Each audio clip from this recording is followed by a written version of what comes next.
Hey everybody, today I'm going to show you an interesting way to keep your butt out of the dirt. Let's go. So as you can see guys, things up here is a little bit wet. So whenever I go camping and I don't bring a chair with me, this is how I bushcraft a chair to keep me out of the mud and the dirt. And it also just allows me to sit down and relax a little bit easier. Let's get started.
So first thing we're going to do, clean these things up a little bit and lay them out the way they need to be.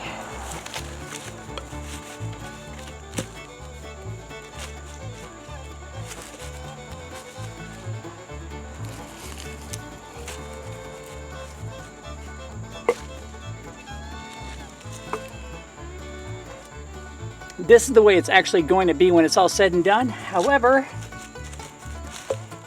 this is the way it's going to be while we're stringing it. How we string it, I'm going to show you right now. Start with your loop there.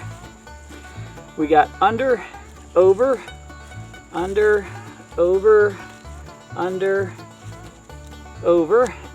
This one is over, and we're going to go under, over, under, over, under. Kind of tighten them up a little bit, and then we're going to tie a knot right here. Same thing, easy peasy square knot.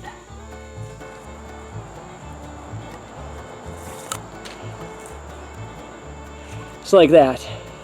This side's looped in, but it's free on this side. And we've got this side, which is looped in here, but it's free on this side. And these are going to become windlasses to tighten this whole thing up. So what we're going to do is take and twist it. And as you're doing that, you can see this thing is tightening up here. So we'll tighten it up like that. Lay it across there. These guys will now come up and tie it off. Just like that. Tie another knot in there for security. Same thing over here. We've got this. We are going to twist it and use it as a windlass to tighten this whole system up. Now it's also very important that we leave enough log out, and you'll see why when we get there. But you want to leave a good portion out while you're doing your windlass. Lay it back across there, and let's tie these guys in.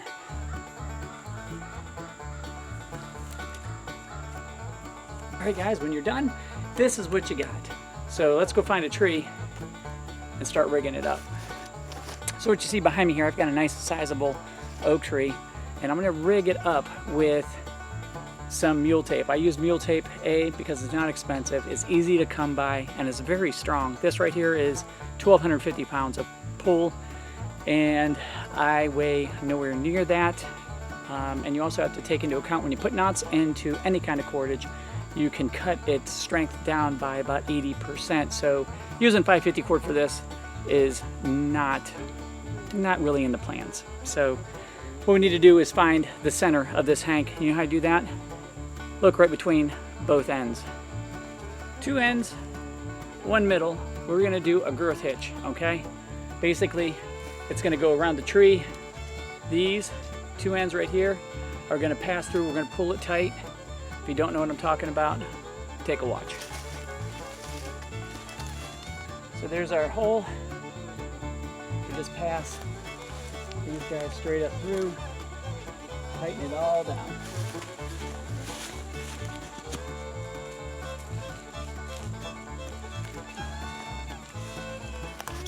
So now we got a girth hitch. We're gonna go ahead and tie a bow line into this. Not just any ordinary bow line, but a huge bow line. Like how big?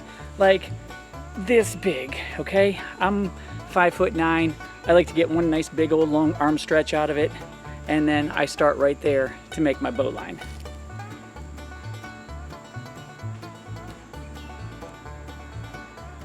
And then we're just gonna tighten that bow line up. And we're gonna make sure that we got a nice, probably a 6 to 8 inch tail coming through the loop of the bow line. So there we got a nice, big, long, looped bow line. So now we're gonna do a sheet bend. We're gonna find the center of that big old loop that we just made with the bow line. It's right there. We take this big old tail that we have from the bow line, we take it, run it up through, around, and then we're going to run it up underneath of here.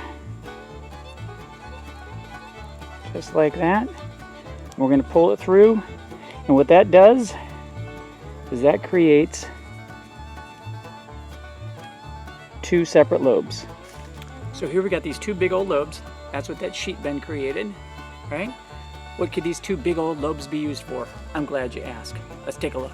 One lobe goes on the front side here. One lobe goes on the back side. And you pull it up, and you got a carriage. Missed that the first time? Here you go. One loop goes on the front side. One lobe goes on the back side. And there you have it. Now here's the secret. And you won't get this if you don't stick around to the end of the video, so I'm so glad you're here. Because this doesn't look like it's very fun to sit in. It's sitting on the ground, kind of just limp and not working. The secret is right here. It's a branch. Not unlike any other branch in the woods, but this branch right here is going to take up all that slack and make a sitting platform on the ground into a seat on a tree. Yeah, really. So your 2 tails coming off the tree that run on down and attach to the seat. You're going to take and make a marline spike. Marline spikes are really easy. Make a loop. Put that loop so you can see that cordage behind it. Pull that cordage out, and that is where we insert our tree branch. Take all your excess and just wrap it around. Oh, the only thing left, guys, is to sit down and relax and enjoy your seat that you just made. Guys, I don't want to take up any more of your time. Thank you very much for watching this video until the very end. If you get a chance, head on over to www.bombproofbushcraft.com. That's bombproofbushcraft.com. And remember, folks, if I ain't got it, I won't sell it to you. And until next time, get out of the inside and into the outside. Take care.